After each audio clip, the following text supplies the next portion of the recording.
Phillips Brooks was an imposing man.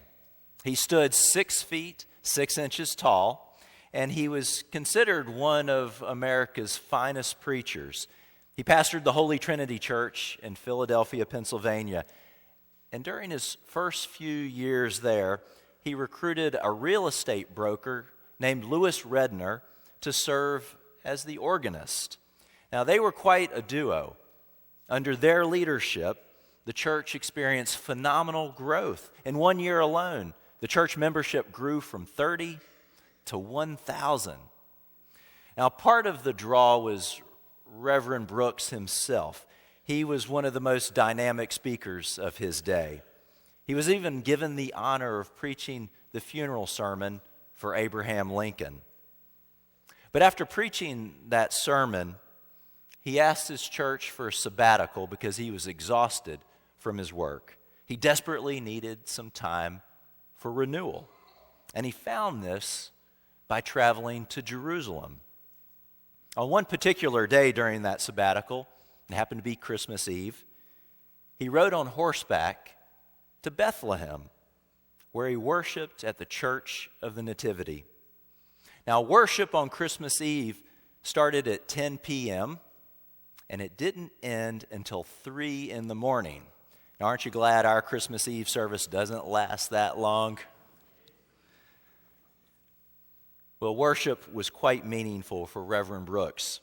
That 5 hours that he had in the Church of the Nativity certainly touched him, and the memory of that service stayed with him for a long, long time.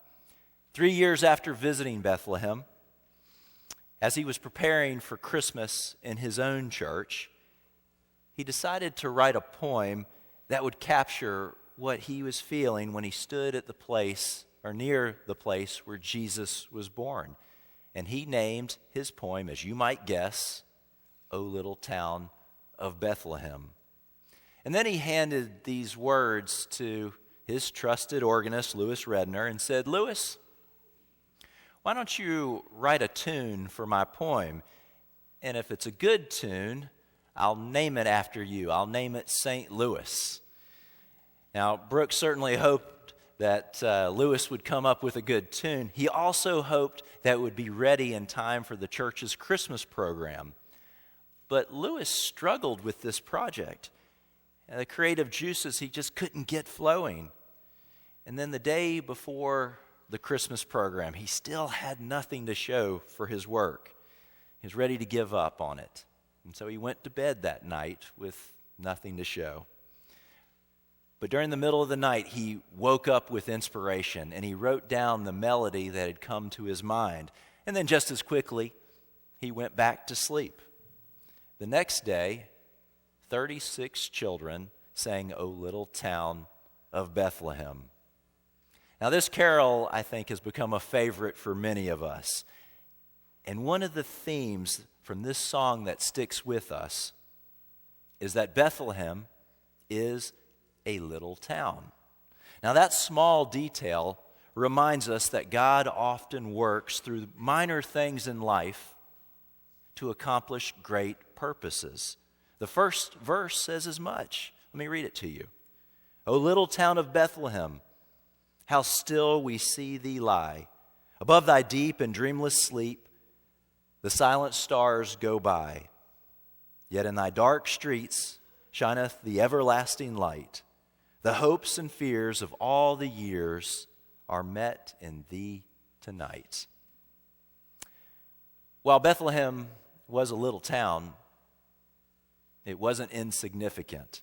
In fact, it has a storied past rich with lots and lots of meaning. In the Old Testament, Bethlehem is mentioned several different times. One place we find it is in the book of Ruth. It was in Bethlehem that Ruth was redeemed, and she married Boaz. It was in Bethlehem that Ruth and Boaz had a son named Obed. And Obed would be the grandfather of King David, who was also born and raised in that little town. Now, many years later, Bethlehem was conquered by the Assyrians. All of David's descendants had been carried into captivity when the prophet Micah spoke the words that we just heard, especially the words we hear in verse 2, which say, "But you, O Bethlehem of Ephrathah, who are one of the little clans of Judah, from you shall come forth for me one who is to rule in Israel." Now, the kind of king Micah describes in this passage is one who's like a shepherd, one who will feed his flock in the strength of the Lord, as the prophet says in verse 4. Now, in the Bible, shepherding is a common metaphor used for leadership. And this image brings to mind for me the time when God chose David over Saul to be the king of Israel. God chose the humble, compassionate servant instead of the mighty warrior and handsome prince. Well, when Jesus was born, at a time when his own people were desperate for a new king, what they were looking for was not a humble shepherd. They wanted something bigger. They wanted a king who would rule with brute force, one who would be bigger than life, one who would wield a sword instead of a shepherd's crook, one who would make peace by eliminating the enemies of Israel. And yet that's not the way that God worked in Jesus. Jesus was a humble carpenter turned shepherd who made room for everyone. He spent time with the sick, the poor, and the outcast. He preached love and forgiveness instead of payback and vengeance. He was an incredible teacher, and yet no job was beneath him, even washing feet. Now, Jesus would show his people that God works in surprising, unexpected ways. God uses the little things in life that are often ignored, like mustard seeds, yeast, and little boys with 5 loaves and 2 fish to accomplish great purposes. Now, the words that we find in both O Little Town of Bethlehem and in Micah inspire us to look for God's activity in people and in places that we might ignore.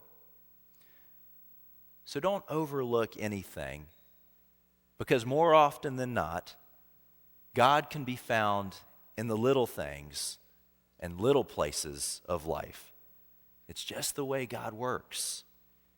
And God still chooses to use small things for a great purpose. So as you move through this Advent season, I encourage you to pay attention to the little things in your life. Listen for how God might be speaking to you, and you just might encounter God in a fresh, life-giving way. But you have to pay attention, or you might miss it. As Reverend Brooks puts it in his carol, how silently, the wondrous gift is given. So God imparts to human hearts the blessing of his heaven.